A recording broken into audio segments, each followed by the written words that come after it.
머리는 시원하게 뚫어주고 가슴은 따뜻하게 데워주는 책 이야기 팟캐스트 책사이다. 안녕하세요. 저희 팟캐스트 책사이다는 한 달에 한 번 책으로 함께 고민할 주제를 갖고 매월 15일 청취자 여러분들을 찾아가고 있습니다. 저는 진행을 맡은 박알라딘이고요. 오늘도 김느낌님과 황주부님 나와주셨습니다. 안녕하세요. 안녕하세요. 안녕하세요. 네, 잘들 지내고 계시죠? 네. 두 분은 여행 잘 갔다 오셨어요? 지난번에 저희가 여행책 얘기를 했죠. 네. 한 달 동안 지금 머릿속에서 두 사람이 여행 가는 게 떠나질 않아가지고. 황주부님 어디 다녀오셨죠? 전 베트남 갔다 왔어요. 얼굴이 좀 탄 것 같아요. 많이 타고 많이 먹고 포동포동해져서 왔습니다. 여행선은 만족스럽지 않았지만 여행은 만족스러우셨군요. 굉장히 만족스러웠고요. 내가 처음으로 책을 보고 여행을 떠나보겠다고 했는데 사실은 책과 여행은 여전히 굉장히 저한테는 되게 많이 달랐던 것 같아요. 네. 저는 암스테르담에 다녀왔는데 자유와 관용의 도시라고 하는 너무 즐거웠고요. 네, 그 더치라고 하잖아요. 네덜란드 사람들. 그렇죠.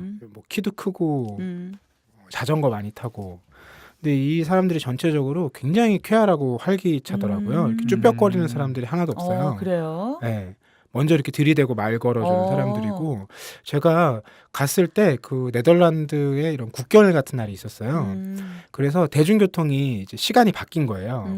그래서 이걸 막 네덜란드어로만 써 있어가지고 어떻게 되는 건지 막 이제 구글 번역기를 켜고 막 쓰고 있는데 어떤 네덜란드 사람이 오더니 제가 제 친구랑 한국말로 막 얘기를 하고 있으니까 한국말로 저희한테 얘기를 해주더라고요.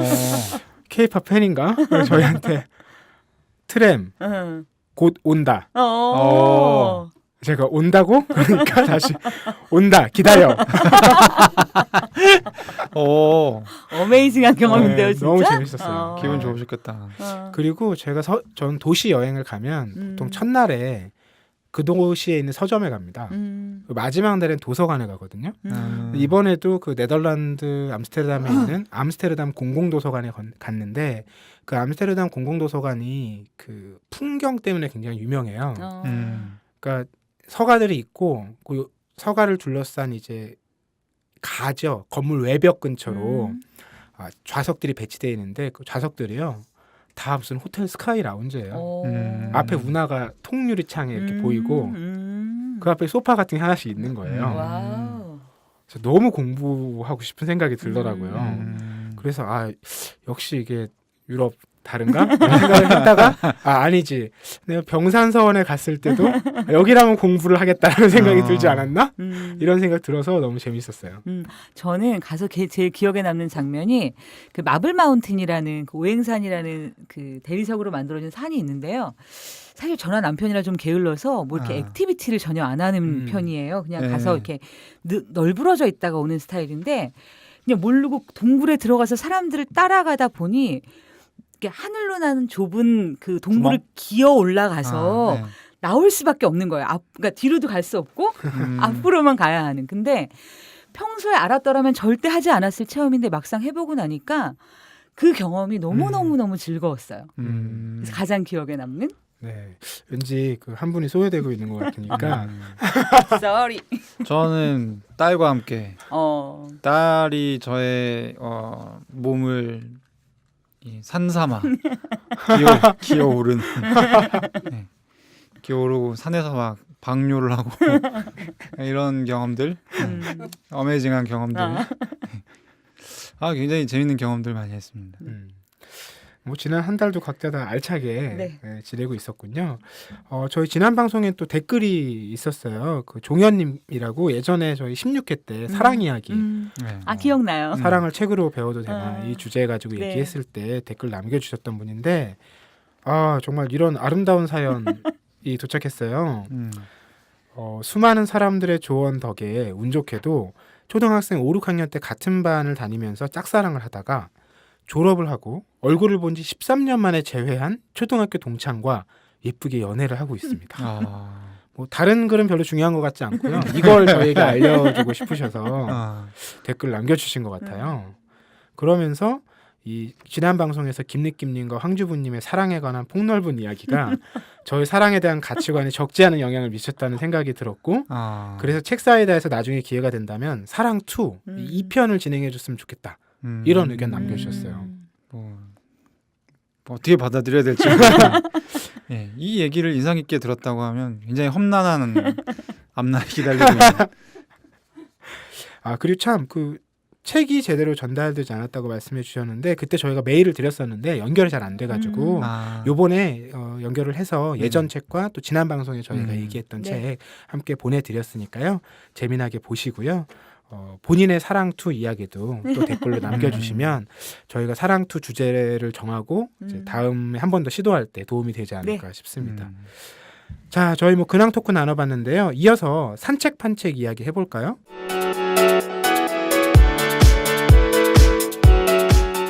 어떤 책들 사셨는지 4, 5월은 사실 서점은 비수기예요.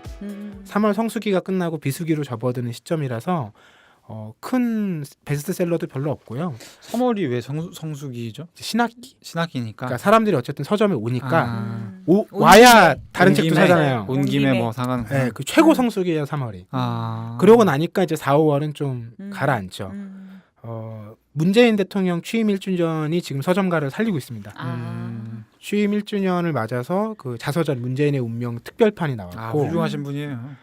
그리고 또 어떤 출판사에서는 취임 1년을 맞아서 지난 1년 동안의 뭐 연설문과 발자취, 사진 같은 걸 모아서 또 책을 냈어요. 근데 이게 다 지금 온라인 서점 알라딘에서는 종합 1, 2위예요. 참 놀라운 현상이죠. 대통령이 이렇게 인기 있는 대통령님한테 사람이라니. 저작권료가 가는 건 아니죠?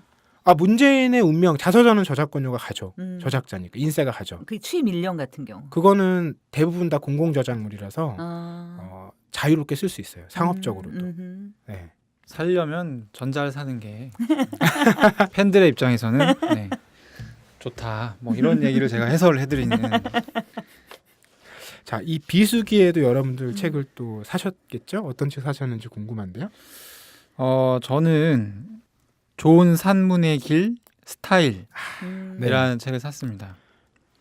이 책의 부제는 품격 있는 글쓰기 지침서의 고전. 이런 부제가 이게 책이 저기 2차 대전 전에 나온 책 있잖아요. 거의 그렇죠. 그 즈음에 네. 1950년대 진짜? 네 거의 그 즈음에 나온 책이고 글쓰기의 전설 같은 책으로. 근데 저는 이번에 이제 처음 읽었고요. 번역이 아마 처음 됐을 거예요. 그래서 이런 책이 있는지 몰랐는데 뭐 읽고 저의 사고의 지평을 넓히는데 굉장히 도움이 됐고 이것도 김느낌님이 이 정도로 지평 이렇게 말씀하시니까 훅 당기는데요. 저는 바로 그래서 김느낌의 그 얘기를 듣고 일단 장바구니에 담았어요. 제가 이 책을 읽자마자 저희 책사이다 텔레그램 방에 굉장히 좋다. 맞아요. 네, 그거 했고 그리고 이건 이제 제가 약간 이런 좀 파워블로거 같은 약간 이런 재능이 좀 있나 봐요. 후기 있죠, 후기. 네, 페이스북에는 뭐라고 올렸냐면 나는 평생 책을 읽으면서 절대 책의 밑줄을 긋지 않는 사람인데 1년에 한두 권 정도는 나도 모르게 펜을 드는 경우가 있다.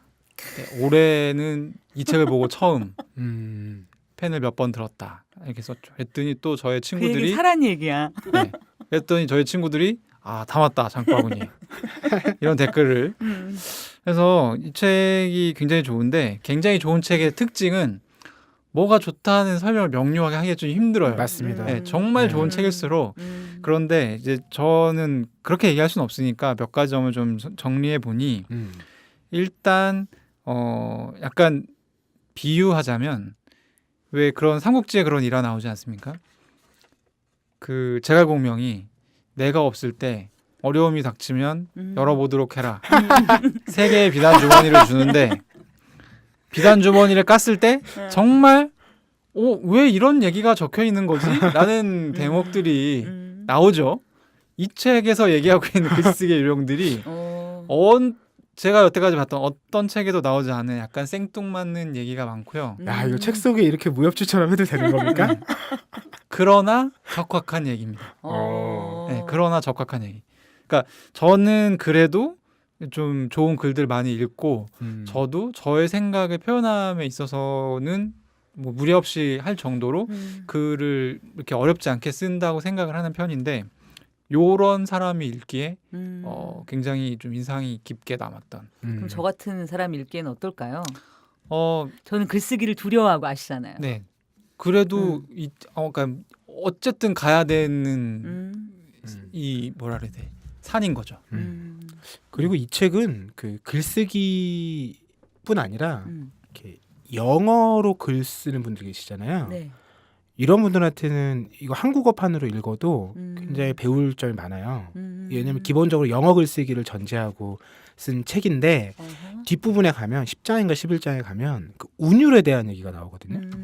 그러니까 율격 이 부분 나오는데 이게 영어를 모르고 읽어도 어느 정도 재미가 있는데 저는 영어를 잘 못하거든요. 근데 영어를 좀 하면 엄청 재밌을 것 같다는 생각이 들었어요. 왜냐하면 글쓰기 책에서 그런 운율이나 율격을 다루는 경우는 거의 없거든요. 거의 없고 그 이제 뭐 영어로 된 에세이나 이런 거는 이제 미국 가서 공부하려면 어쩔 수 없이 쓰게 되는데 미국이나 영국이나 영어권 국가에서는 글을 얼마나 잘 쓰느냐가 굉장히 그 사람의 능력을 평가하는 데 중요한 척도로 작용해요. 근데 운율을 다룰 줄 안다는 거는 이 사람이 일정 수준 이상의 교육을 받았다는 것을 의미하고 그렇기 때문에 굉장히 어필할 수 있는 사실. 그리고 바갈라디 님이 지금 잘 말씀해 주셨다시피 그런 부분들을 찾아볼 수 있는 저작은 제가 알기로는 한국어 책 중에는 없습니다.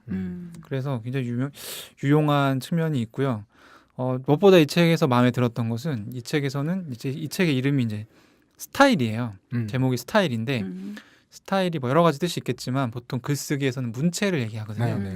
그래서 좋은 산문의 길 스타일이어서 좋은 문체란 어떤 것인가에 대해서 얘기를 하고 있는데 이걸 그러니까 글 쓰는 사람의 인격과 결부시켜서 얘기를 해요. 맞아요. 매력적이다. 그게 굉장히 매력적인 정답이라는 생각이 들었어요. 저는. 그러니까 우리가 그런 고민 하잖아요.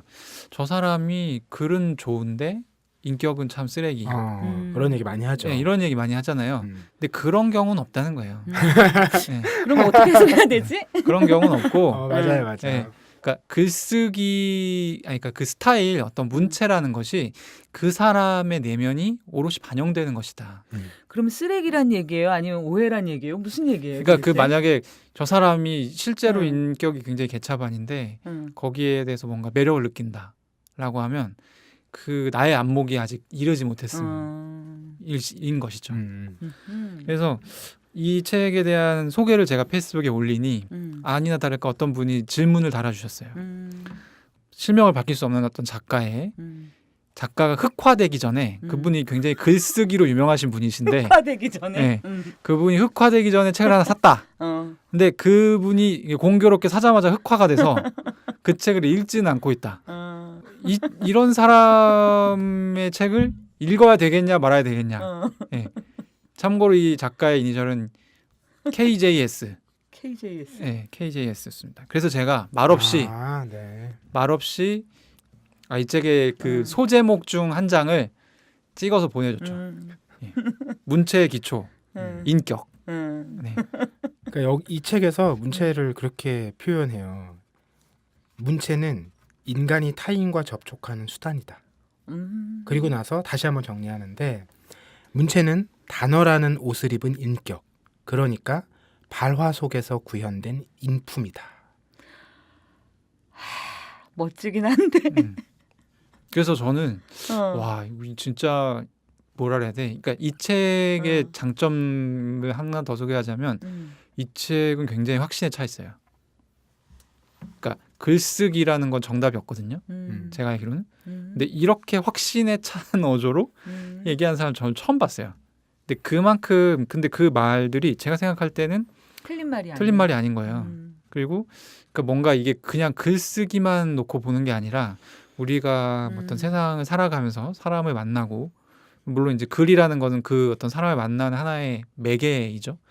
근데 어떤 글쓰기뿐만 아니라 어떤 사람을 만나고 그 사람과 뭐 소통을 하고 이런 과정에서 그 사람들에게 얻는 어떤 인상 이런 부분들까지도 굉장히 예리하게 포착하고 있다라는 생각이 들었고 단언컨대 제가 추천할 수 있는 제일 좋은 책입니다. 글쓰기 관련. 그래서 이 책은 뭐 이 정도로 좋습니다. 네, 너무 좋은 얘기 많이 했죠. 네.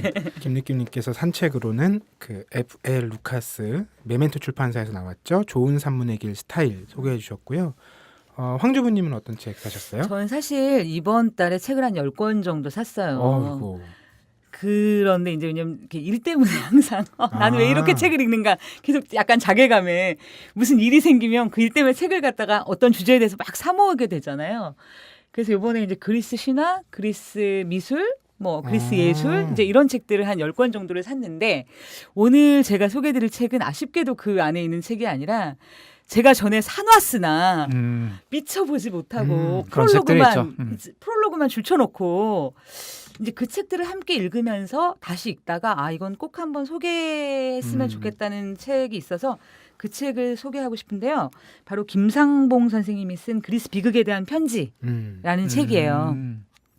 이 책 되게 매력 있어요. 이 책도 나온 지 거의 뭐 이제 굉장히 20년 돼가는 책인데요. 저는 아직 저 책 읽지 않았는데 네. 예, 저자를 보니 굉장히 호감이 가네요. 굉장히 매력적인 책이고요. 저는 사실 이 책에 되게 중요한 질문이 하나 있어요. 이 책에 뭐 여러 가지 뭐 미학적으로, 그다음에 뭐 정치적으로, 비극 예술에 대한 되게 많은 얘기가 나오지만 제가 이 책에서 받은 가장 핵심적인 질문은 비극이라는 게 도대체 언제 상영됐을까? 그게 이제 5세기. 네. 그러니까 아테네 민주주의가 발현하고 꽃피웠던 바로 그 시대에 사람들이 극장에서 너무나 처절한 비극 작품을 보면서 함께 눈물을 흘리고 기원 전 5세기. 그렇죠. 네. 그랬다는 거예요. 근데 이제 우리가 흔히 생각하면 그렇잖아요. 왜 그게 가장 예를 들어서 뭐냐면 좋을 때인 거죠. 황금기라는 거. 돈도 많고 아테네가. 그다음에 어쨌든 전쟁에 승리한 다음에 권력도 있고 우리에게 모든 게 완벽하게 우리를 중심으로 세팅이 되어 있는 이 시대의 사람들은 그렇죠. 뭐 카니발을 한다. 뭐지? 그러니까 막 서커스를 보고 즐긴다거나 막 이런 게 아니라 극장에 모여서 같이 비극을 보면서 왜 울었을까? 이 비극의 도대체 의미가 뭐냐? 이 사람들이 왜 그랬을까를 이야기하면서 그리스의 어떤 정신에 대한 이야기를 하는데요.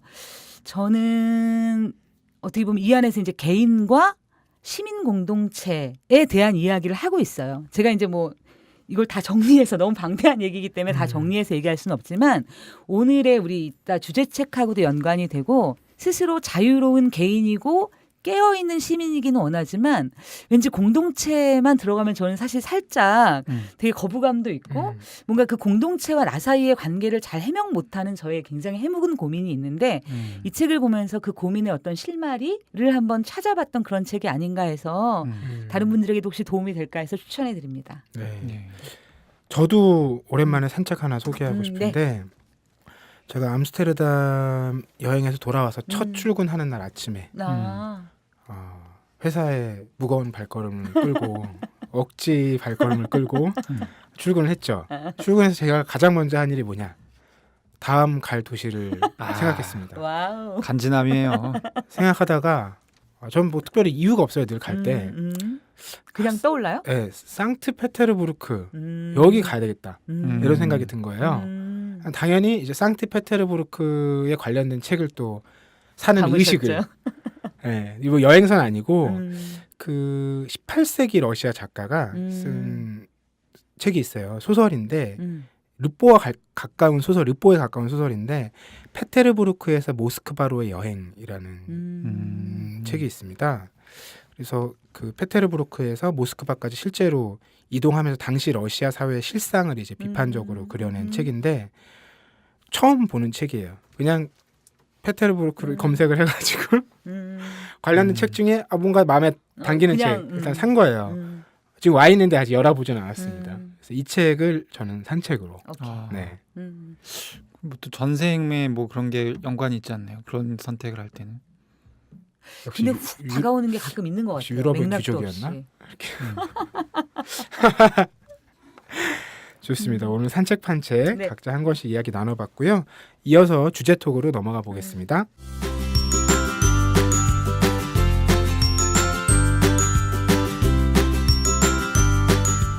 자, 5월의 주제. 5월 가족의 달이죠. 여러 행사도 많고요. 주제가 당혹스럽긴 하네요. 이 물음표를 잘 살려서 읽어야 되는데 결혼? 비혼 이렇게 주제가 되어 있어요.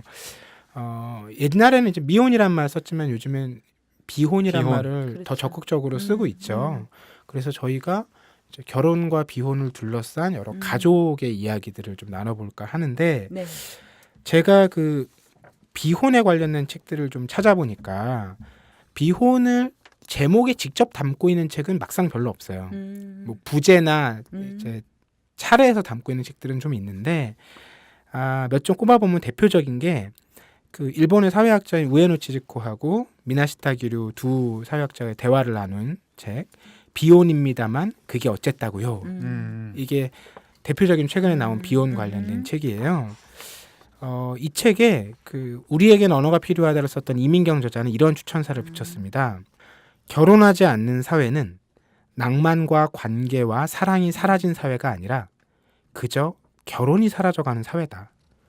나나 이 책을 쓴 두 사회학자가 결국 하고 싶은 말은 이 한마디다. 그러니까 이게 그 우에노 치즈코와 미나시타 기류는 나이 차가 꽤 있어요.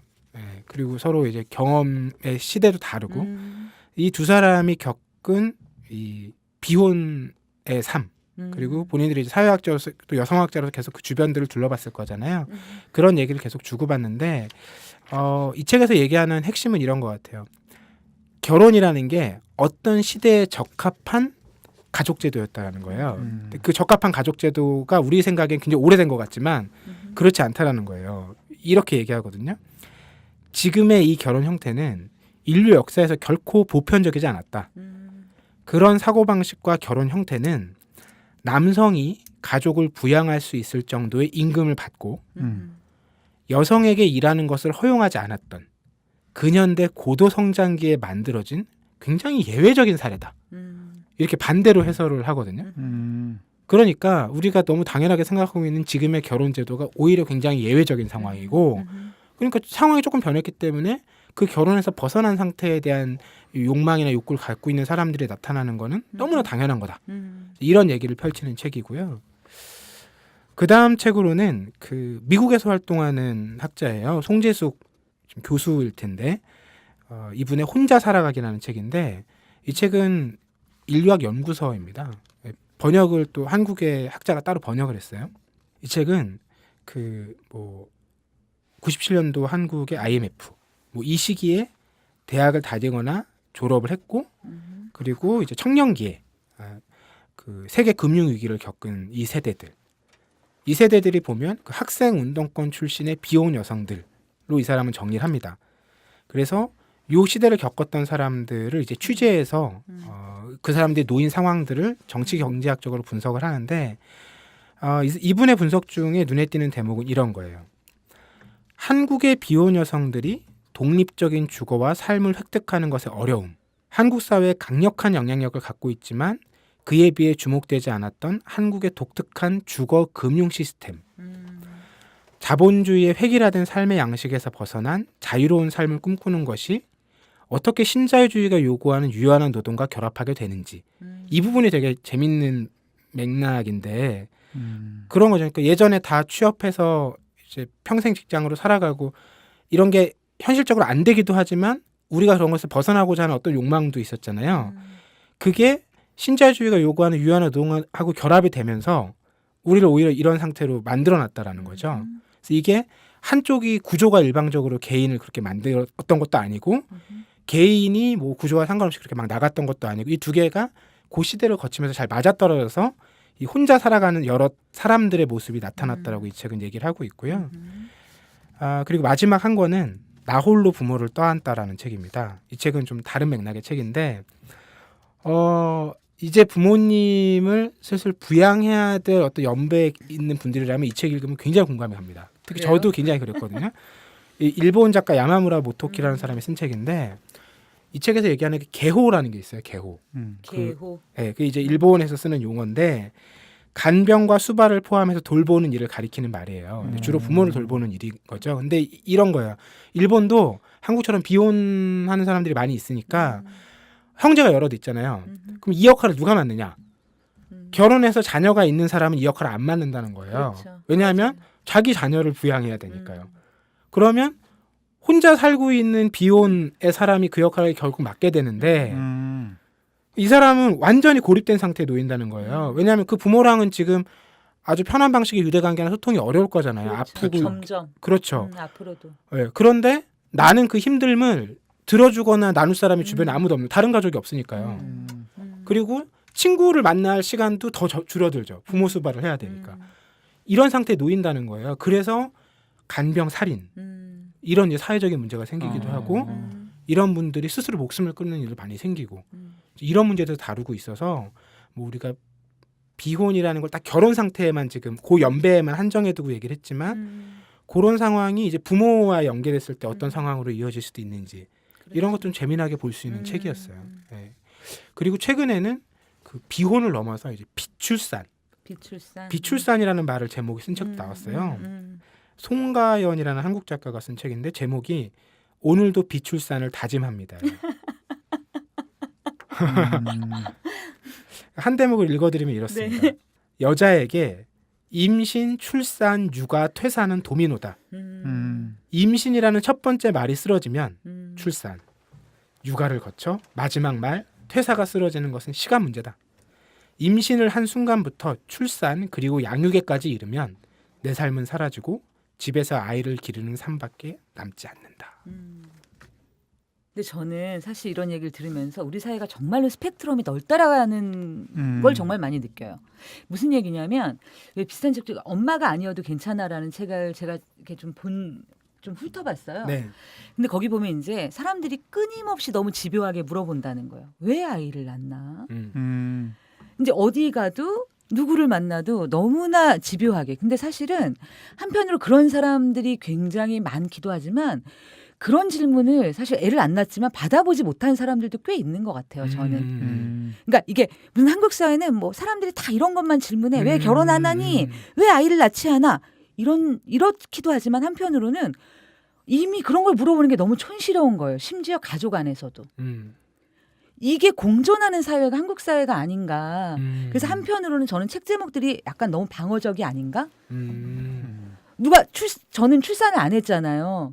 근데 예를 들어서 나한테 출산을 안 해서 옛날 같으면 왜 드라마에서 보면 되게 조심스럽게 머뭇 왜 아이를 가지지 않은 거야? 뭐 이런 식의 질문을 합법하는 게 아니라 어머 좋겠다 이런 사람들이 훨씬 많거든요, 사실은.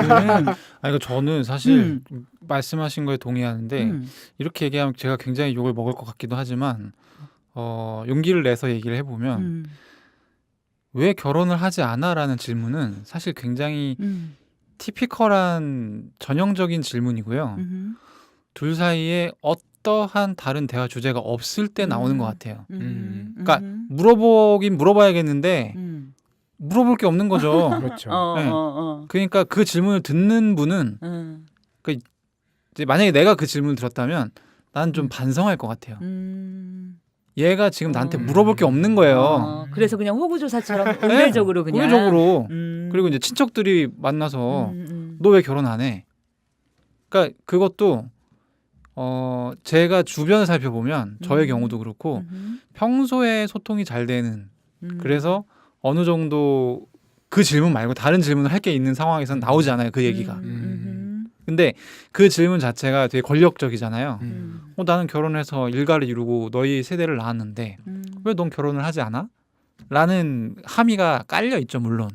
그래서 약간 어른이 뒷세대들에게 던지기 좋은 질문이면은 분명하나 평소에 뭔가 커뮤니케이션이 있고 다른 대화 주제가 있다면 그 질문은 나오지 않거든요. 그래서 근데 너무 아까 방금 얘기하신 것처럼 좀 방어적이라는 생각이 들어요. 네네. 나는 잘못이 없는데 너는 왜 나에게 그 질문을 던지는 것이지? 그 얘기도 맞죠. 왜냐하면 소통은 의무가 아니잖아요. 근데 그렇죠. 모두가 나에게 그 질문을 던진다고 하면 나는 그냥 제가 하고 싶은 얘기는 되게 매력 없는 사람인 거예요. 자, 제가 볼 때는요. 그 네. 티피컬한 질문을 우리 책사이다에서 공식 질문으로 밀어서 캠페인을 하는 게 좋을 것 같아요. 그렇게 물어볼 게 없다. 이번 달에 산책이 뭡니까? 요걸 물어보는 좋은 생각이다. 식으로 좋아 예. 좋아. 우리가 이제 좀 사회 문화 자체를 바꿔가는 쪽으로 건강하게. 아 근데 이것도 이제 책을 안 보는 분들한테는 굉장히 거부감을 이 자식이 지금 그러네. 내가 책을 안 보게 생겼나? 그러네. 약간 이런 책을 안 볼 아. 권리가 있다. 이런 책이 나올 수 있죠. 그러니까 나에게는 책을 안 볼 권리가 있다. 김니끼님이 지적한 이제 맥락에서 보면 응. 이제 이런 정해진 질문은 다 그 틀에서 이제 맞아요. 벗어날 수가 없게 어, 되기도 하죠. 그렇죠. 맞아요. 그래서 그럼 어떤 질문이 적당할까? 아니 그거는 서로 간의 관계에 따라서 응, 응, 정말 응. 무궁무진한 질문이 나올 수 있죠. 나올 수 있는데 그러니까 음. 물론 정말 뭐 궁금해서 물어보는 분도 있을 거예요. 저희 형이 얼마 전에 이제 결혼이 결정이 됐는데 정말 그 질문을 많이 받았어요. 왜냐하면 그 형이 집안에서 굉장히 사랑을 받는 사람이었거든요. 그래서 어른들은 안타까운 거야. 얘가 왜 결혼 안 하지? 정말 가슴이 아프다. 약간 이런 거에서 했는데 그게 아니라 정말 뭐 가령 직장에 다니는 사장님이 그래서 뭐 누구 씨는 결혼 안 해? 정말 그거는 관심이 서로 간에 1도 없을 때 근데 다만 이 침묵을 견디기 어려울 견디기 때. 어려울 때 왜냐면 뭐 결혼 정년기인 것 같은데 내가 알기로 결혼을 안 했으니까 그럼 이제 물어볼 수 있지 뭐 이렇게 생각을 하는 거죠. 그렇게 이제 질문들이 나오는 거죠. 우리가 이제 뭐 비혼 결혼을 주제로 얘기했지만 이게 자연스럽게 가족이랑 사실 연관돼 있는 거잖아요. 그렇죠. 왜냐하면 조금 전에도 보면 결혼, 임신, 출산, 육아 이게 이제 한 세트처럼 구성이 돼 있어서 결혼하고 나면 또 묻잖아요. 왜 애는 안 낳냐? 첫째 낳고 나면 왜 둘째 안 낳냐? 이게 뭐 계속 연결되는 거니까 결국에 우리 사회가 요구하거나 혹은 이제 상상할 수 있는 어떤 가족의 모습 이게 이제 굉장히 단순하게 정해져 있는 맞아요. 거잖아요. 그런 맥락에서 좀 황주부님께서 골라오신 책이 네. 제목이 시사하는 바가 있는 것 같아요. 제목은 이상한 정상 가족이에요. 네. 근데 여기서 이제 그러면 정상 가족이라는 게 아마 알라딘님이 금방 말씀하셨던 것처럼 네. 우리가 생각하는 가족 그럼 머릿속에 그리는 원형 이 정상 가족인 거죠. 그러면 이제 우리가 흔히 생각하는 게 있잖아요. 몇 명 가족은 뭐 예를 들어서 2명이 2명. 아니라 1명도 아니고 2명도 아니고 예를 들어서 3명에서 4명의 핵가족 정도를 정상 가족이라고. 그리고 이 안에는 물론 이제 법적으로 네. 혼인이라는 관계를 통해서 탄생한 이런 것을 정상 가족의 범주로 넣고 있는데요. 사실 저는 이 책을 읽으면서 처음에는 우리 주제랑 좀 벗어났나? 뭔가 비혼 뭐 이런 데 너무 막 이렇게 가족 제도 막 이런 얘기를 하게 되면 약간 딱딱하고 어렵지 않을까 이런 생각을 처음엔 좀 했었는데 읽으면서 이 책의 문제 제기가 결국은 우리가 가족이라는 것에 대해서 무엇을 어떻게 고민해야 되는가에 대한 어떤 근본적인 질문을 좀 하고 있다라는 생각이 좀 들었고요. 일단 이 책의 장점 1번. 잘 썼어요. 그렇죠. 왜냐하면 보통 이렇게 분석적인 책들이 읽다 보면 문제 제기 훌륭하나 읽히지 않아 어렵다 이런 사실 고민이 굉장히 많이 드는데 이 책은 굉장히 잘 읽혀요. 이 책이 잘 읽히는 원인은 쓰이는 단어와 이런 문장들이 굉장히 정확하고 개념들을 굉장히 정확하게 얘기하고 있어요. 맞아요. 예를 들어서 일상의 민주화 이러면 우리가 뭔지 알 것 같은데 뭐라 말할 수가 없어. 그렇잖아요? 뭔가 잘해야 되는 것 같은데 어떻게 잘해야 되는지를 모르잖아요. 근데 그거를 굉장히 이게 명확하다고 해서 이건 각자의 답이죠. 일상의 민주화를 어떻게 규정하느냐 그 사람의 이야기이긴 하지만 내가 알아듣게 써놨어요. 이 사람은 일상의 민주화를 뭐라고 얘기하는구나. 예를 들어서 이런 거죠. 일상 속에서 위계적 질서를 걷어내고 사람의 개별성을 존중하며 타인과 공감하는 태도의 변화. 이거를 일상의 민주화라고 얘기해요. 그래서 뭔가 이야기를 읽어나가면서 미궁에 빠지는 게 아니라 하나하나의 개념을 짚어나가면서 이분의 문제 제기로 같이 빠져들 수 있는 그런 덕성을 가진 일단 굉장히 좋은 책이고요. 그리고 이 안에는 우리가 이제 정상 가족이라고 하는 것에서 소외된 범주에 가족들의 이야기가 나오고요. 무엇보다 제일 훌륭한 점은 우리가 가족을 얘기할 때 요새는 여성에 대한 얘기를 굉장히 많이 하잖아요. 그런데 실제 가족 구성원 안에서 참 중요하다고 생각하지만 사실 이들의 얘기를 정말 하지 않는 아이들의 관점에서 가족을 이야기해요. 맞아요. 저는 그 점이 이 책의 가장 중요한 덕성인 것 같아요. 저자 김희경 선생님께서 네. 동아일보 기자 출신의 최근에 이 책을 쓰는 음. 과정에서는 세이브 더 칠드런 네네네 맞아요. 국제 아동 구호 단체에 음. 이제 본부장으로 일을 했기 때문에 아마 그런 경험들이 많이 네네네.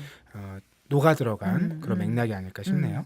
그래서 이 책의 프롤로그의 첫 구절이 이렇게 시작해요. 넬슨 만델라가 한 얘기인데 한 사회가 아이들을 다루는 방식보다 더 그 사회의 영혼을 정확하게 드러내 보여주는 것은 없다.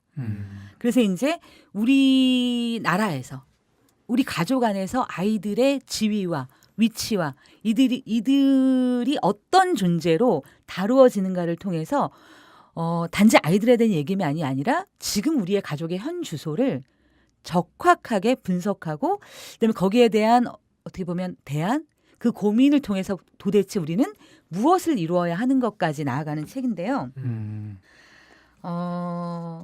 여기서는 이런 문제 제기인 것 같아요. 기본적으로는 가족 안에서는 사실은 뭐냐면 서로의 개별성이 보장이 되어야 되고 우리가 가족이라는 문제를 바라본다면 네.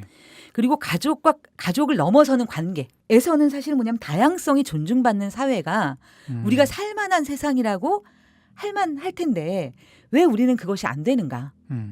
오히려 그리고 가족이 해체되고 있다라고 이야기를 하지만 사실은 저도 이 책의 문제제기에 굉장히 공감하는 건 뭐냐면 가족 자체는 해체되고 있을지 모르겠지만 실제로 가족 주의는 더 강화되고 있다는 느낌을 정말 많이 받거든요. 아 맞아요. 그러니까 그런 건 다들 느끼실 거예요 아마. 이게 그 실제 현실하고 우리가 갖고 있는 상상하고의 괴리를 이 작가가 계속 얘기를 하잖아요. 그렇죠. 그래서 제가 이 책을 처음 아. 읽고 책이 나왔을 때 그 알라딘 편집장의 선택에 소개글을 썼을 때 제목이 배제를 위한 상상, 확장을 위한 상상이었어요. 우리가 지금 가족에 대해서 얘기하고 있을 때 많이 쓰는 것은 정상가족이라는 게 실제로 그렇게 존재하지도 않는데 그렇죠. 그 정상가족 범주에 들어가지 않은 어떤 가족들을 배제하기 위해 자꾸 그런 상상을 만들어낸다라는 거예요. 그게 배제를 위한 상상이고 그걸 벗어나서 우리는 이제 확장을 위한 상상을 해야 된다. 저는 작가 메시지를 그렇게 읽었거든요. 네네네. 기억이 나네요. 네. 그리고 사실은 뭐냐면 점점 뭐냐면 이 이기주의가 그 안에서 왜냐하면 신자유주의가 강화될수록 그리고 우리 같이 사회 공공재가 없이 이 모든 책임이 가족에게 부과될 때 믿을 건 가족뿐이고 이런 것 안에서 배타성이 점점점 심화되고 사실은 뭐냐면 우리가 새로운 가족을 만들지 못하는 이유도 그러한 관계를 쌓을 만한 재력도 없고 에너지도 없고 사실은 그런 거기 때문에 이게 점점 더 가족도 양극화되어 나간다고 분석하고 있는데 굉장히 동의할 수밖에 없었고요. 나아가서 그럼 어떻게 해야 되는가에서 스웨덴의 모델들을 굉장히 좀 긍정적으로 소개하고 있어요. 근데 읽으면서 너무 멋진 거예요. 아, 이게 되면 정말 좋겠다. 예를 들어서 스웨덴식 사랑 이론이라는 것을 소개해요. 궁금하지 않으세요? 여기에 이제 이렇게 얘기하는데 진정한 인간관계는 서로에게 의존하지 않고 불평등한 권력관계에 놓이지 않은 개개인 사이에서만 사랑과 우정 같은 인간적 교류가 이어진다. 부모 자식 관계에서도 사실 이게 권력관계로 맺어지게 된다면 진정한 사랑은 생길 수 없고 복종해야 되는 사람이 사실 굴욕감을 느낄 수밖에 없잖아요. 국가는 이런 굴욕감에서 개인을 해방시킬 의무가 있다. 그래서 가족이 그러니까 사랑으로 이루어진 가족이 어떤 모습이어야 하고 그러면 이런 개인과 국가가 어떠한 관계를 맺고 있어야 되는지를 한 문장에서 보여준 것 같은데 저는 이 문장을 읽으면서 굉장히 그러니까 뭐랄까 우리가 생각하는 사랑에 대해서 정말 의문을 던져야 되겠다는 생각이 들었어요. 우리가 생각하는 사랑은 보통 이렇게 얘기하잖아요. 뭐 서로 모자란 반쪽이 만나서 완성된 한쪽을 이루는 거야. 나에게 없는 것을 그에게 발견하고 이러면서 서로가 의존하는 것이 사랑이고 인간애다라는 그 것이 일면 맞아요. 근데 전면은 맞지 않는데 마치 이것을 사랑의 모델로 하면서 사실은 이 독립된 개인들의 관계들이 됐을 때만 진정한 이 안에서 교류와 사랑과 존중이 일어날 수 있다는 사실을 간과하는 것. 그래서 가족을 진짜 사랑하지 못하고 의존하거나 내 소유물로 여길 수밖에 없는 그런 문제가 발생하는 게 아닌가 많이 좀 생각해봐야 될 지점인 것 같더라고요. 그러고 보니까 이 책도 문재인 대통령이 읽고 또 추천을 하셔가지고 그러셨더라고요. 정말 많은 일을 하고 계세요. 네. 그분이. 열일하시죠? 어딜 가나 있습니다. 그러니까요. 참. 네, 이상한 정상가족. 이 음. 부제가 음. 자율적 개인과 열린 공동체를 그리며요. 그래서 이게 처음에 봤을 때는 네. 되게 큰 얘기하는 책처럼 느껴져서 이렇게 못 들어갈 수도 있어요. 특히 부제를 보면. 네네. 근데 이제 들어가 보면 굉장히 디테일한 이분이 맞아요. 기자 출신이기 맞아요. 때문에 통계 자료나 음. 뭐 현실에 대한 취재나 이런 것들이 굉장히 잘 녹아 들어가져 그렇죠. 있고 꼭지꼭지마다 이렇게 딱 칼럼식 글쓰기로 메시지가 선명하게 담겨 있어서 맞아요. 너무 즐겁게 읽을 수 있는 글이었어요. 저도. 그러니까 사실 저 문제가 음. 저의 오랜 화두이기도 한데 사실 또 이 공교롭게 오늘 제가 어떤 책이 이제 나와서 인터뷰를 읽었었는데 그 책의 제목이 어떻게 그럴 수 있는가라는 책입니다. 이게 기독교가 연관되어 있는 목사님이 쓴 책인데요. 기독교가 연관되어 있는 민간인 학살을 추적한 책이에요. 그래서 저도 이제 페이스북에 이 인터뷰를 공유하면서 좋은 기사인데 심신미약한 분은 읽지 마라 라는 인용을 달았거든요. 근데 처음 저는 이런 인용을 써보는데 이 책을 읽은 게 아니라 인터뷰 기사를 읽은 거고, 그러니까 보면은 이 책을 지은 이제 목사님 인터뷰에서 이 책에 무슨 내용이 있다라는 걸 설명해 주는데 정말 그게 좀 너무 좀 섬찟한 학살의 어떤 내용들.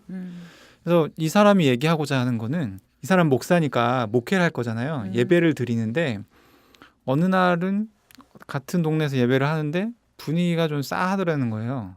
어떤 사람이 들어왔을 때 분위기가. 그러니까 알고 봤더니 수십 년 전에 이 사람이 이 집에 누가 죽는데 관여한 사람. 그러니까 같은 장소에서 예배를 보고 있는 거죠.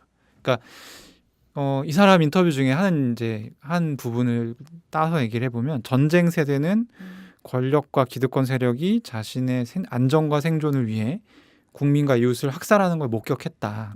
이들이 어떻게 국가와 이웃을 신뢰하겠나. 전쟁 세대가 후대에 무엇을 유전하겠나. 그러니까 사실 이게 저는 아까 발라디님이 설명하신 네네. 기묘한 가족주의의 존속의 하나의 이유라고 보거든요. 네네. 그러니까 서로 믿을 수 없는 거예요. 맞아요. 근데 이제 우리나라가 이제 그런 어떤 좀 비극적인 역사를 가지고 있기 때문에 이런 사회적인 요소가 있는 것이고, 그러니까 이상한 정상가족은 정상가족대로 이제 현실을 잘 이렇게 분석을 해낸 책이라는 느낌이 저는 들고, 그럼에도 불구하고 그럼 이 가족주의 왜 사라지지 않는가에 대해서 얘기해야 되는데 그렇죠. 그런 요소 중에 하나가 그러니까 또 젊은 사람들은 이걸 이해할 수 없거든요. 왜냐하면 학살의 당사자가 아니고 겪어보지 않았기 때문에. 이 책의 인터뷰에 그런 대목이 나와요. 80살 넘은 노인이 인터뷰를 하는 그 목사에게 어떤 사람이 쑥 지나가는데, 저 사람이 우리 삼촌이 체포돼서 이제 처형당할 때 체포했던 사람이다. 나는 그것을 잊지 않고 있다. 근데 그게 벌써 60년 전 일이에요. 그럼 60년 동안 이 사람이 어떤 마음으로 이웃을 또 어떤 마음으로 가족을 대했겠는가. 가족은 확실한 인바운드, 이웃은 언제든지 나에게 등을 돌리고 나를 잡아가서 죽일 수 있는 사람. 약간 이런 어떤 정서적인 기반이 사실 이제 저는 30대지만 저는 학살을 모르고, 근데 제가 모르는 어떤 그런 마치 지하수처럼 우리 가족들 사이를 흐르고 있는 것이 아닌가 하는 생각이 문득 말씀 들으니까. 맞아요. 그리고 이제 사실 그래서 이제 왜 사회적 신뢰가 굉장히 중요한 어떤 사회 지표잖아요. 그 사회 관용이라든가 민주주의라든가. 근데 저는 이제 여기서도 이제 그런 말이 나요. 쿨 트러스트와 핫 트러스트. 예를 들어서 이제 핫 트러스트 같은 경우는 뜨겁고 개인적이고 구속적이고 가족적이고, 쿨 트러스트는 그거보다는 개방적이고 훨씬 관용적이고. 근데 이제 이것이 사실은 우리의 경험들은요, 공공이 그걸 해준 적의 경험은 사실 더 짧아요, 역사에서. 그렇죠. 그렇지 않아요? 뭐 국가가 옛날에 강력한 국가가 있었어도 국가가 그런 걸 해주진 않았잖아요. 그런데 실제로 보면 공공의 영역에서 법이 하나 바뀐 것이 얼마나 극적이고 놀라운 효과들을 갑자기 이뤄내고 사회가 바뀌는가. 예를 들어 스웨덴도 뭐 아이들의 체벌을 전면적으로 네네. 집에서든 금지하는 그런 법이 만들어진 지가 무슨 몇백 년 된 국가가 아니에요. 그리고 오히려 집에서 아이들을 때리는 게 뭐 권장되던 네, 국가였어요. 정당한 훈육, 그렇죠. 필요한 훈육. 그런데 그러니까 사회적인 화끈한 논의와 네네. 그것에 따른 법안의 제정 음. 이후에 그 사회가 얼마나 드라마틱하게 바뀌었는가를 보면 사실 우리의 그런 전쟁의 기억이라는 게 그런 계기가 없었기 때문에 수많은 학살과 수많은 그런 문제들이 우리가 정말 공공의 장에서 제대로 평가되지 않았기 때문에 그것이 계속 이건 절대 바꿀 수 없는 기억으로만 남아있는 것 같아요. 그렇죠. 사회적 신뢰는 시간의 문제라기보다는 저는 법과 제도의 문제인 것 같다는 생각이 점점 많이 들거든요. 근데 이제 뭐 그런 측면도 있죠. 이제 사회 제도를 바꾸는 것이 결국에는 그 당대 사회 구성원들인데, 그러니까 가령 뭐 이런 거죠. 보통 이제 뭐 그런 얘기도 있잖아요. 애들은 뭐 마을이 키운다. 그러니까 그 집에서 키우는 것이 아니라 그 한 마을이 필요하다. 애를 키우는 데는. 근데 우리 사회가 지금 마을 단위로 애를 키우고 있는가? 아니거든요, 절대. 그러면 이 기묘한 어떻게 보면 독점욕은 어디서 오는가? 애들 숫자가 적기도 하지만 제가 얘기했던 어떤 학살에 대한 어떤 기억이나 이런 것들이 복합적으로 작용을 하고 있기 때문에 약간 그런 것이 아닌가 싶고, 네. 그러니까 저도 제도를 바꾸는 것은 굉장히 중요하다고 생각해요. 중요하다고 생각하는데 그 제도를 바꾸는 것이 그러니까 스웨덴은 어떤 계기로 그게 한 방에 그렇게 됐는지 모르겠어요. 한 방에 된 것은 아니고요. 네. 거기에는 그 누구지? 삐삐롱 스타킹의 작가인 린드그렌? 네. 린드그렌의 감동적인 연설도 있었고요. 그다음에 이제 이제 이게 사람들의 노력인 거죠. 근데 이제 처음엔 그게 보편적이지 않았어요. 근데 그러한 노력의 과정에서 사실은 뭐냐면 노력의 과정 자체가 공공성이 만들어지는 장이 되는 것 같아요, 저는. 근데 우리는 어떻게 보면 그 공공성의 장이라는 것에 대한 경험이 굉장히 부족했고, 근데 이제 촛불 혁명을 거치면서 그 공공의 영역이 저는 비로소 열린 것이 아닌가. 그래서 지금에 나오는 수많은 이런 논의들이나 사람들의 상상력이 사실 없었던 게 아니라 이거 말해도 되는지 몰랐던 거라든가 혹은 이게 이렇게 된다고 해서 될 거라는 믿음이 없이 우리나라 왜 이따위야? 이런 것도 없고라고 그냥 예를 들어서 뭐라 그래야 되지? 불평의 영역에 남아있던 수많은 것들이 이제는 의제가 되고 공공의 장으로 나오게 되고 이것이 잘 수렴되는 구조를 만든다면 예를 들어 아까 말씀하신 느낌님이 말씀하신 그런 학살의 기억 같은 경우에도 예전에는 그냥 씹기만 했잖아요, 우리가. 솔직히 이해가 안 돼. 왜 저래? 근데 지금은 씹기만 하는 게 아니라 그분들이 참 불편하긴 하지만 그분들에겐 이런 기억이 있어라는 기사가 나오고 우리가 그것들을 이야기하고 있는 것 같아요. 그렇죠. 그게 되게 중요하죠. 그렇죠. 그 제가 봤던 인터뷰에서도 그 인터뷰가 상당히 길어요. 근데 인터뷰에서도 작가가 얘기하는 것이 그러니까 진실화해위에서 작업을 하면 보통 가해자들은 그때 뭐 그런 일들이 흔했어. 약간 이런 식으로 얘기를 하고 그러니까 서로 이 문제 자체에 접근하는 방식이 완전 다르다는 거예요. 한쪽은 굉장히 방어적이고 한쪽은 당연히 이제 그것은 굉장히 부당했던 일이었다. 라고 깔아놓고 들어가는 거죠. 그렇게 되면 서로가 접점을 좁힐 수 있는 게 없다는 거죠. 접점이 없죠. 접점이 없어지는 것이죠. 근데 그것에 대해서 정말 팩트를 우리가 어떤 과정을 거쳐서 그 일이 벌어졌고 그래서 우리가 뭔가를 생각해 볼 수 있는 지점은 무엇이고 이런 것들을 그 외연에 있는 사람들, 당사자들이 아니라 이런 사람들이 끊임없이 얘기를 하고 더 많이 얘기를 하면 결국에 이제 얘기를 하면서 이제 이런 감정들이 풀릴 수 있고 자기는 이제 그런 걸 기대한다 이런 식으로 이제 얘기를 했더라고요. 그래서 더 많이 얘기를 하는 것이 예, 가족 관련해서도 이제 이상한 정상 가족이라는 류의 책들이 더 많이 읽히고 그래 가족이란 이런 것들도 있을 수 있지 이렇게 되게 되면 저는 좋을 것 같습니다. 맞아요. 저도 정말 적극 공감하는 게 저는 그런 생각을 해봤어요. 왜 보면 아까 제가 방어적이라고 얘기했잖아요. 예를 들어 너 결혼했어? 혹은 아이가 있어라고 물어보는 게 왜 저한테 그런 걸 질문하세요라고 받아들여지는 게 아니라 나에 대한 관심으로 받아들여질 수도 있는 거잖아요. 근데 그거는 뭐냐면 결과적으로는 그 사회의 문화와 사회적 신뢰에 따라 그 질문이 그렇죠. 폭력이 될 수도 있고 네네. 관심이 될 수도 있는 거잖아요. 맞아요. 결국 이게 계속 개인과 공동체의 얘기로 네. 연결이 된다는 생각이 드는데 김리끼님께서 그 말씀해주신 역사적인 맥락의 접근 굉장히 네네. 신선하게 다가왔고요. 아 그것보다 더 신선한 김리끼님의 책 이야기를 또 들어봐야 될 텐데 이 책을 딱 고르셨다고 하셨을 때 네. 아 이것은 상당한 고퀄의 선택이다 아, 라는 생각이 들었어요. 네. 아니, 뭐 어떻게 그런 이 것은 책을 아니고. 여기에 붙일 생각을 하셨지라는 생각을 했거든요. 근데 항상 어메이징한 선정으로 우리를 놀라게 네, 해주는. 근데 선정했다는 말씀을 네. 듣고 나니까 아 그렇게 연결되는 맥락이 있지라는 네. 생각이 들었어요. 그러니까 사실 저는 스포일러를 하는 걸 굉장히 싫어하는데 오늘은 어쩔 수 없이 네. 왜냐면 그 얘기를 하지 않고서는 뭐 이 주제에 맞는 선정이라는 말씀을 드릴 수 없어서 제가 고른 책은 당신 인생의 이야기라는 책입니다. 네. 예, 테드 창이라는 작가가 썼고요.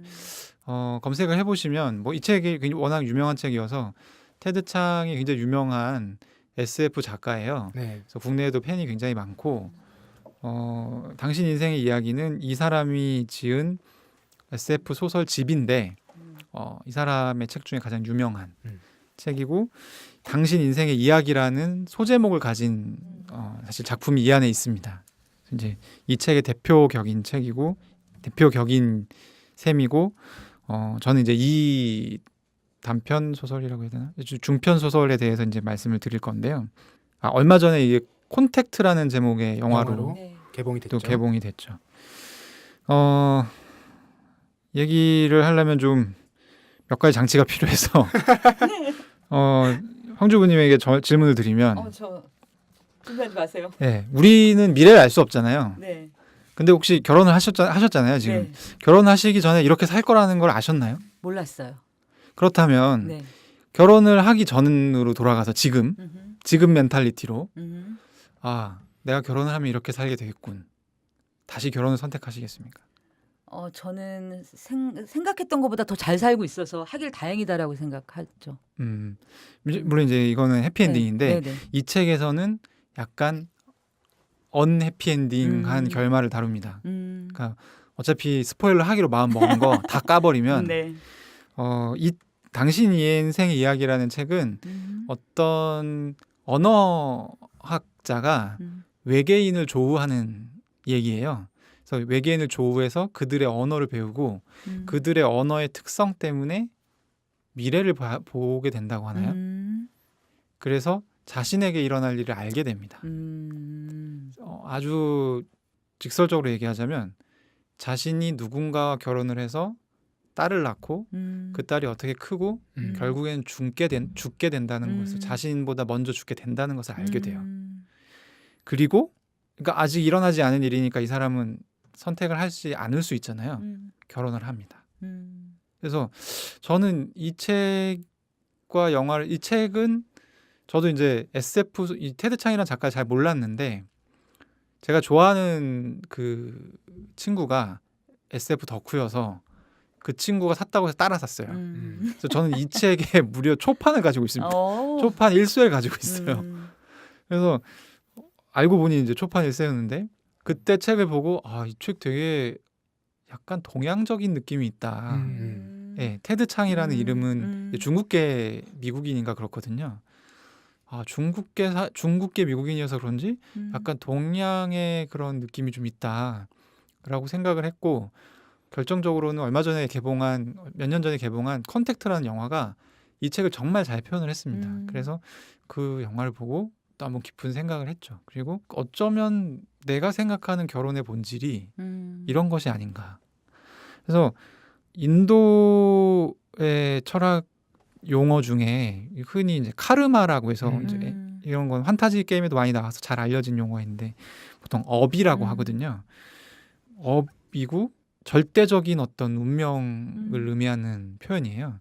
카르마와 약간 비교되는 표현 중에 다르마라는 표현이 있어요. 이 다르마는 운명은 운명인데 상대적인 운명이에요. 그래서 우리가 태어나서 김느낌이 몇 월 며칠 몇 시에 어떻게 죽게 된다. 이거는 카르마이고 이 죽기 전에 김느낌이 어떻게 살아갈 것인가는 다르마의 영역인데 약간 인도적인 느낌이 있죠. 여기서 다시 이제 이 이야기의 본류로 거슬러 올라가서 이 사람이 딸이 일찍 죽는 것을 알았음에도 불구하고 결혼을 하고 그 딸을 출산하고 양육하는 것을 선택하는 그런 것이 저는 사실 결혼의 본질이 아닌가 라는 생각을 했어요.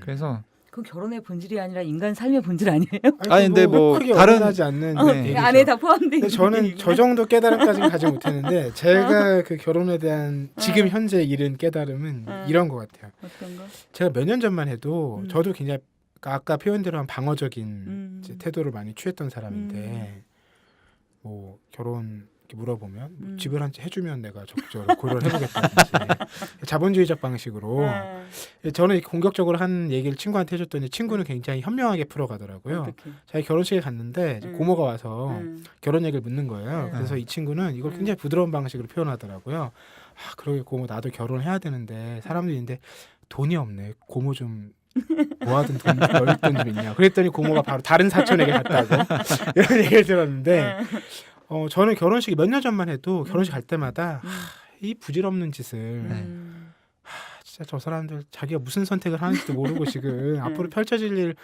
정말 10분 일이나 알까? 뭐 이런 생각으로 갖고 실제로 그렇게 결혼한 사람들 앞에서도 결혼은 이상한 일인 것처럼 지금 생각하면 되게 잘못 얘기했다는 생각이 많이 드는데 그때는 그게 필요한 일이라고 생각했어요. 그래서 막 더 강하게 얘기하고 이렇게 했는데 제가 어느 시점부터인지 정확하게 모르겠는데 결혼식 갈 때 마음가짐이 완전 달라졌어요. 어느 날 갔는데 이거 너무 어떤 감동적인 장면인 거예요. 그 뭐 이렇게 쇼가 멋있어서가 아니고요. 이 사람들은 뭐 뒤에 어떤 일이 벌어지든 그러니까 뭐 잘못될 수도 있고 잘 될 수도 있고 모르잖아요. 그렇지. 그거 상관하지 않고 어쨌든 그런 거랑 상관하지 않고 어떤 사람이랑 평생 살겠다라는 자기 확신과 상대에 대한 신뢰 기적인 거죠. 이거를 한순간이라도 그렇게 했다라는 게 대단한 사람들인 거지. 너무 놀라운 거예요. 그러고 기적인 나니까 거죠. 별로 안 친한 사람 결혼식에 가서도 제가 막 이렇게 눈물을 글썽이게 되고 울더라고요. 네. 여기까지 와 있는 상태예요, 저는. 아니 물론 근데 제가 너무 결혼을 너무 좀 뭐랄까 너무 신성화하는 측면이 좀 있는데, 그러니까 저는 일반적으로는 보통 이게 결혼을 해야 되기 때문에 그냥 하는 케이스들도 많이 봤어요. 그래서 그런 결혼과 이 책은 약간 좀 결이 다르죠. 근데 이제 저 같은 경우는 주제가 결혼, 비혼. 그래서 저는 원래는 비혼주의자였다가 결혼을 하게 된 사람이라 당연히 이제 그 제가 이제 아까 신랄하게 얘기하기도 했지만 당연히 넌 결혼 안 해? 이런 얘기들도 많이 들었었고요. 결혼을 좀 늦게 했기 때문에. 그렇기 때문에 이제 비혼을 저는 당연히 좋게 생각해요. 오히려 비혼이 정말 자유롭고 자기한테 집중할 수 있고, 저도 비혼주의자의 삶을 살았었기 때문에 그 장점을 오롯이 알죠. 오롯이 알지만 내 마음대로 안 되는 순간이 삶에서 찾아온다는 거죠. 그렇지. 네, 삶에서 찾아오고 그리고 그 순간에 뭔가 내가 이 뭔가 나의 의지가 아니지만 이 딸려 들어가고 있음을 자각하는 약간의 변태적이지만 즐거움. 네. 이런 거. 그래서 사실 이제 고민을 많이 했어요. 왜냐하면 결혼, 비혼이라는 주제를 놓고 결국에는 이게 박쥐같이 둘 다 좋다는 얘기를 할 수가 없잖아요. 근데 저는 얘기 들으면서 네. 우리의 질문이 잘못된 것 같아요. 뭐냐면 결혼이냐 비혼이냐가 아니라 아까 저한테 질문하셨죠. 네. 결혼하면 이렇게 살 줄 알았어요? 근데 그 질문이 잘못된 거예요. 네.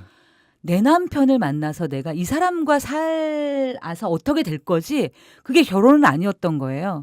내가 만약에 다른 사람과 만나서 살았더라면 지금은 저는 굉장히 행복한데 예를 들어 다른 사람과 만났어, 다른 사람과 결혼을 했어, 혹은 결혼을 하지 않아도 살았어.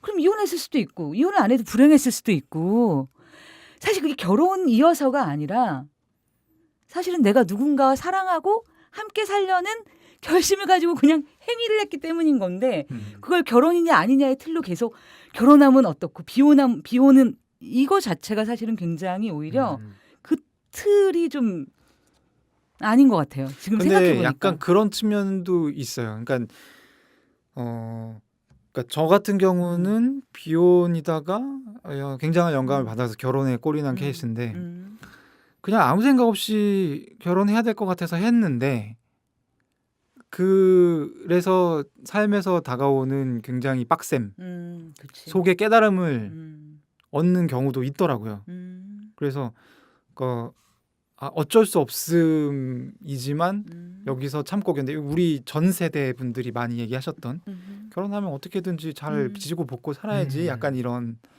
그런 식의 깨달음을 얻는 분들도 많이 계셔서 뭐 일단 저는 그렇습니다. 결혼이라는 게 그냥 이제 같이 산다라고 할 때는 어떤 돌이킬 수 없는 뭐 이런 느낌이 별로 없잖아요.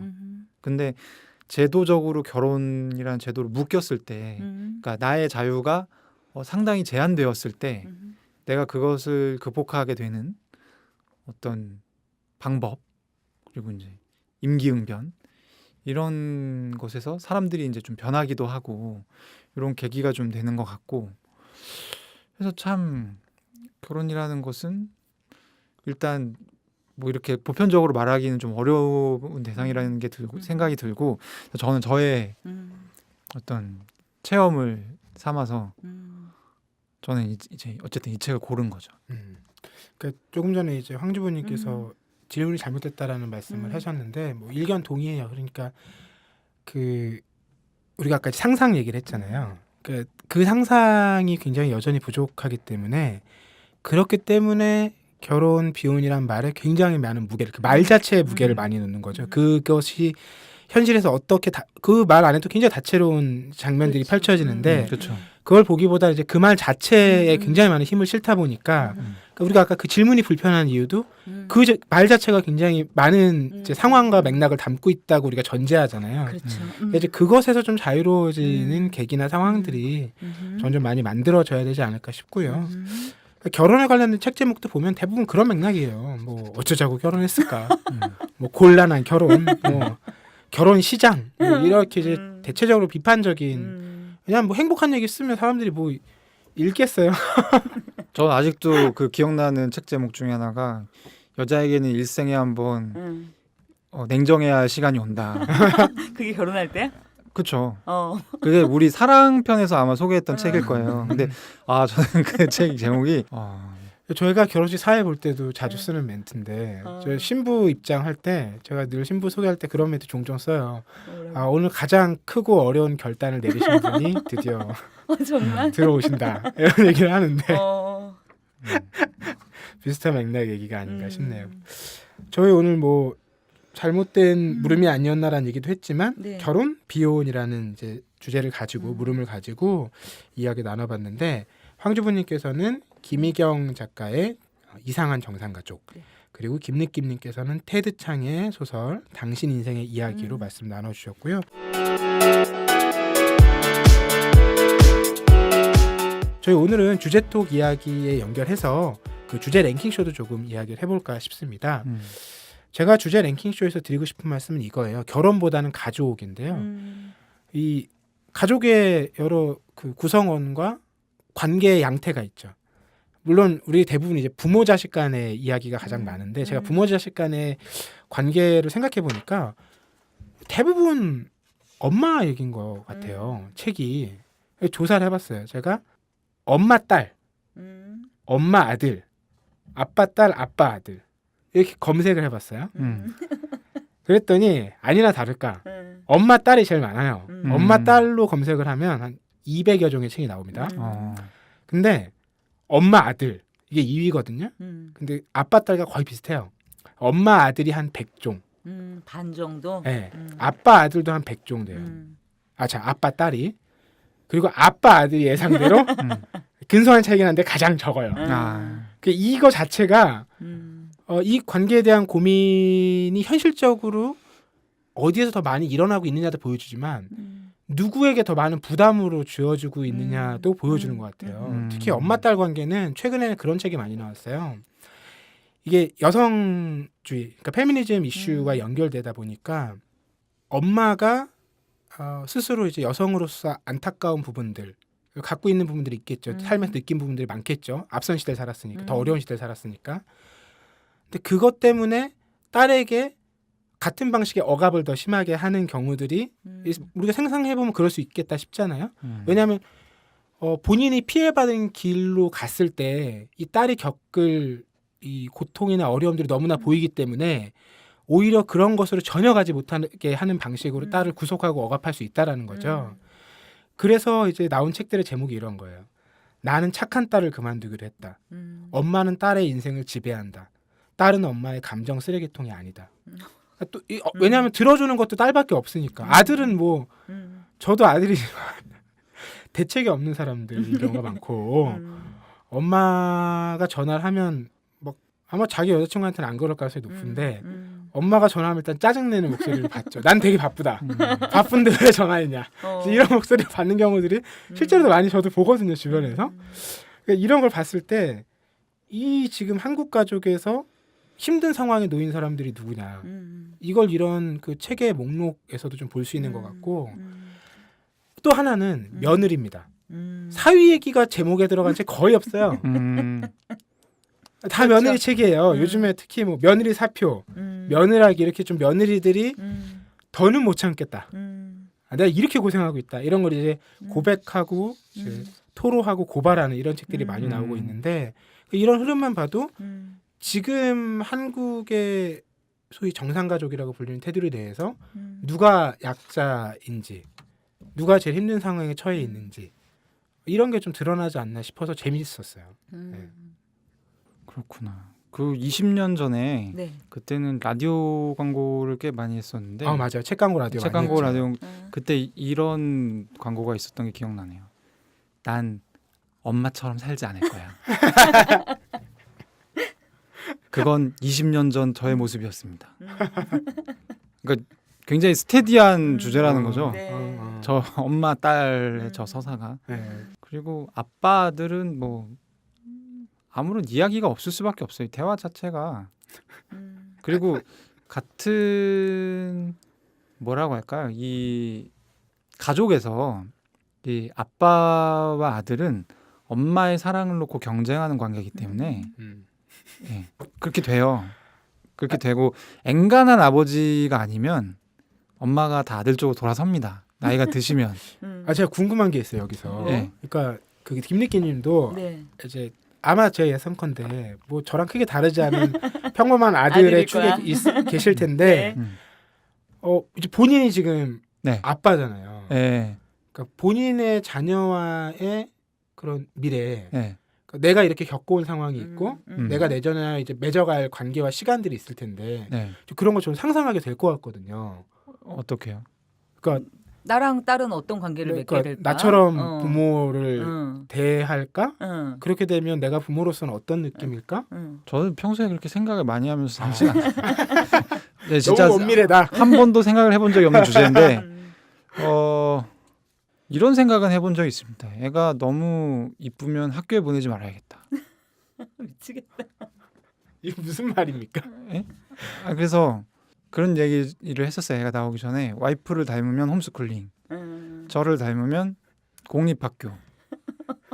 이거 뭐야? 네, 그거 말고는 딸과의 뭔가 딸과 저의 미래에 대해서 아무런 생각을 한 적이 없습니다. 근데 지금 말씀 주시니까 급하게 생각을 해보면 딸의 인생은 딸의 인생이고 저의 인생은 저의 인생이죠. 자, 그러면 제가 황주 분님께도 네. 질문을 드려볼게요. 며느리시잖아요. 네네. 근데 제가 이렇게 주변에서 볼 때는 네. 전화 통화할 때는 네. 굉장히 살갑게 이렇게 하시는데 네. 뭔가 현실보다 굉장히 과장돼 있다. 이런 느낌이 받을 수도 있거든요. 제가 굉장히 사랑스럽게 시부모님과 통화를 하죠. 네. 네. 그러니까 너무 그게 이제 일상적이지 않은 느낌이다 보니까 이것은 우리가 이제 드라마에서 보는 것과 너무 정반대의 상황이잖아요. 근데 저는 어떻게 그렇게 잘 지내실 수가 있는지. 그 이유는 저는 이제 딱 선언한 게 있어요. 저희 어머니한테 어. 매우 좋은 상황을 만들어 놓고 이제 우리 부모님하고 우리 시부모님하고 함께 일본 여행을 갔어요. 그럼 일단 우리 엄마 아빠가 있기 때문에 시부모님이 저한테 이렇게 결혼 신혼 초에 뭘 이렇게 쏟아붓지를 못하시잖아요. 조심하셔야 그렇죠. 되잖아요. 네.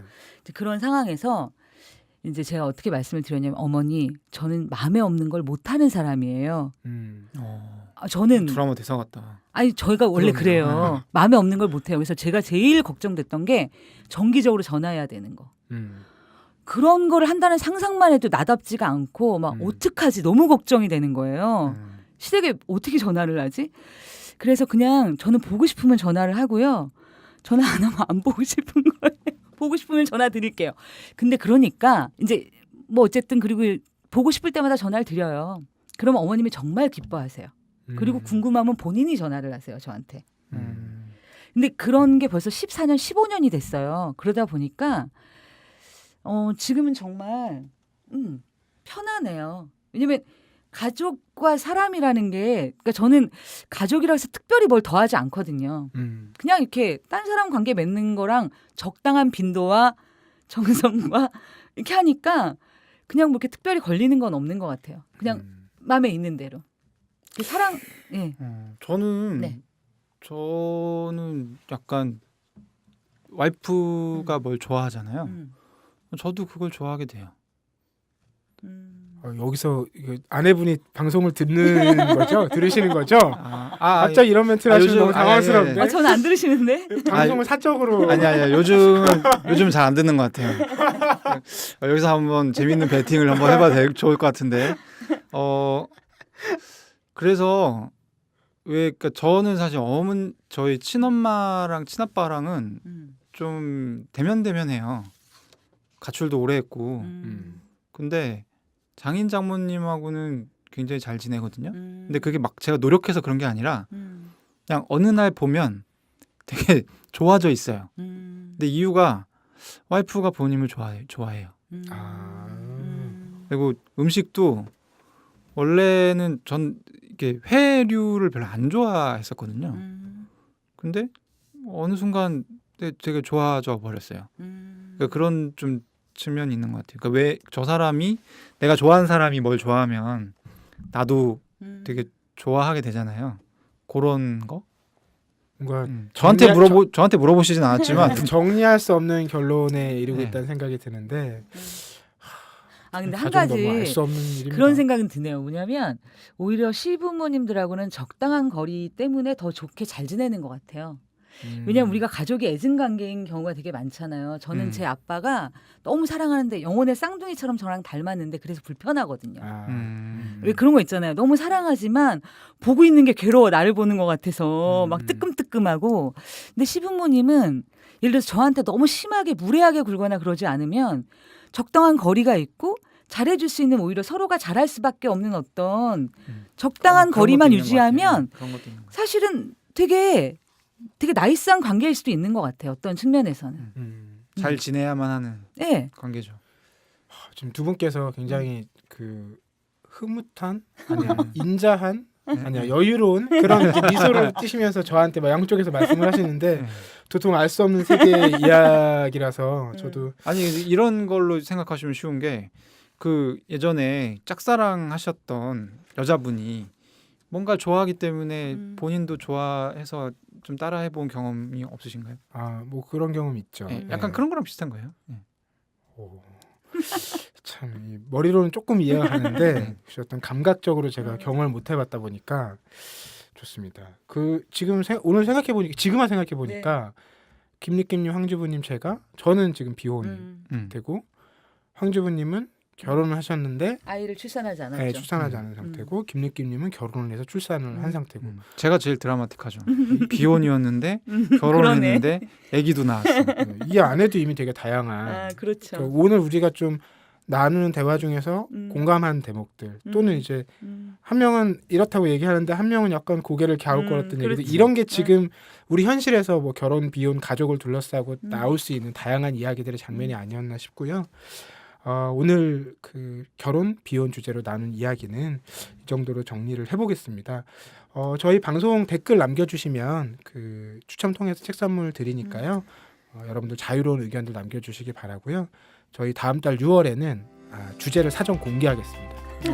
그렇죠. 왜냐면 저희가 이미 정해진 너무 명확한 그렇죠. 주제가 확정되어 있기 때문에 그렇죠. 자신 있게 내가 사랑한 도시, 저희가 각자 사랑한 심지어 도시 정해놨어요. 한 곳씩을 여러분들께 소개해 드릴 텐데요. 여러분들께서도 네, 그런 사랑한 도시가 있으면 미리 댓글로 남겨주셔서 같이 얘기 나눠봐도 좋겠다 좋을 싶습니다. 것 같아요. 그러면 네. 그 도시를 좀 탐구해보고 싶기도 해요. 저희가 공부를 미리 해와가지고 그러니까 요런 얘기 누가 해주셨는데 응. 찾아봤더니 요런 매력 있더라. 이렇게 좋네요. 얘기하면 좋을 것 좋잖아요. 같아요. 네. 좋습니다. 다음 달에는 여러분들의 도시 가이드, 여행 가이드, 희망 가이드가 되어드리겠습니다.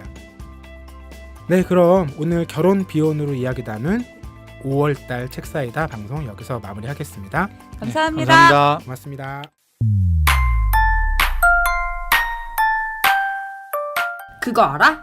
옛날엔 대학 입학금이라는 게 있었대. 대학 입학금? 그게 뭔데? 등록금이랑 다른 거야? 다른 거래. 등록금 말고도 입학금이라는 이름으로 대학에 크게는 100만 원이나 더 냈었대. 그런데 왜 100만 원인지 산정 근거도 없고 사용처도 불분명했대. 그런 걸 왜 내? 어떻게 없어졌는데? 바로 청년참여연대가 있었기 때문이지. 변화를 위한 청년참여연대의 활동을 응원해주세요. 참여연대는 정부 지원금을 받지 않습니다. 청년의 삶을 바꾸기 위해 나서는 청년참여연대의 회원이 되어주세요. 문의 02-723-4251 지금 전화주세요. 02-723-4251 지금 전화주세요. 청년참여연대 네!